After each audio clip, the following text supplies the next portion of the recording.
You might have heard the phrase, assume goodwill. Like, assume other people have goodwill towards you.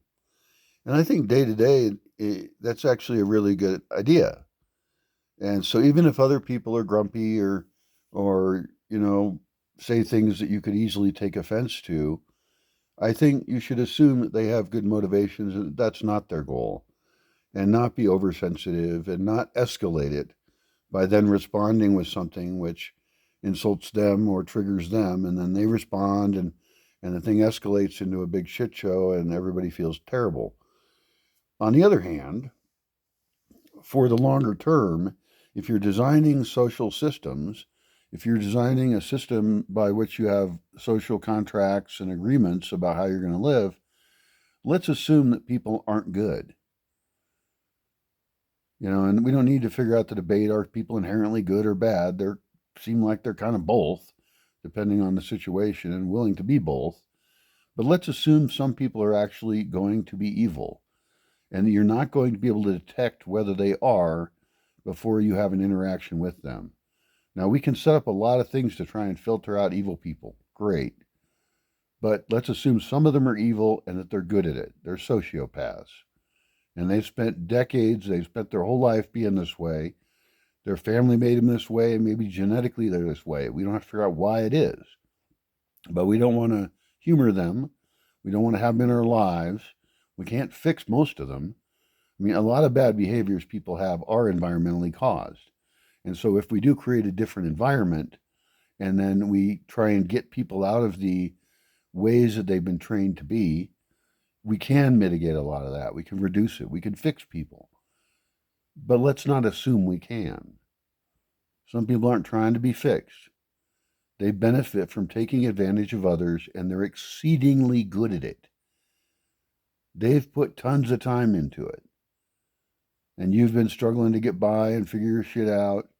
And maybe you've done well, and you've risen above a lot of limitations that you were raised with, and that's cool. But understand that there's sneaky people out there trying to destroy you. So let's plan for that as a society. And then in our interpersonal interactions, hopefully we're dealing with a higher quality of person in a better setting.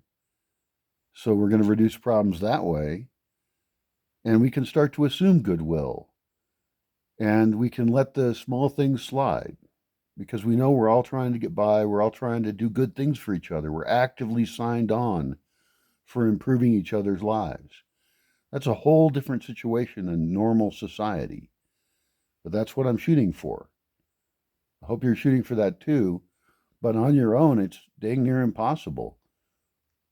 You're in a shit show of dumb fuckery whirlwind that, how are you supposed to keep the shit off you in those cases? And how are you supposed to not have bad responses to that when you're trying to get by, when everything else is trying to enslave you?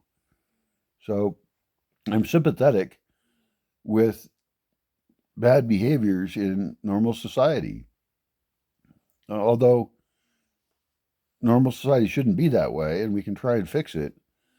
But this is why the intentional community idea is so attractive, is that we can intentionally make different social agreements and train ourselves to be better people, and then select people who want to do that, do it, and end up with something that is highly functional. Good luck with that. I mean, most intentional communities are shit show.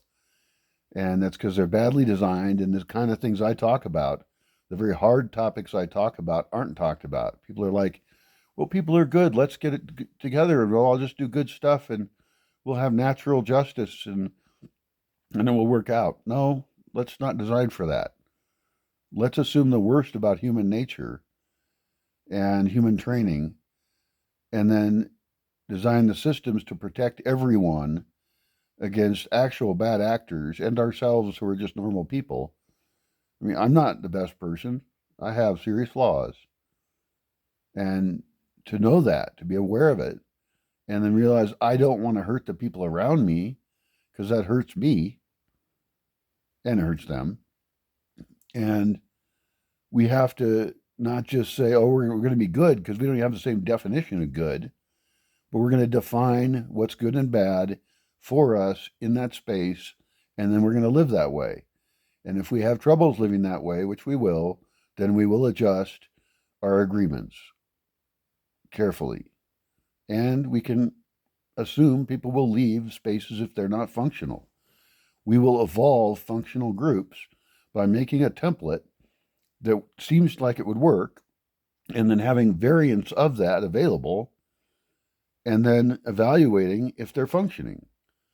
Let's deal with this as social scientists, fairly detached from our own emotions, and not getting too attached to any one particular set of agreements, in a religious sense, like that's the only one true way. We don't know the one true way, and there is no one true way. There are a bunch of good ways to be, and we're going to figure out what those are. And I've never heard of anybody trying to do it in that manner, with an understanding that it's not going to work, and you're going to be changing things, and that the group may need to split up, or people may need to leave the group, and people should be very careful entering a group. That's a whole different attitude than I've ever heard of before, and I've been studying community things all my life and living them.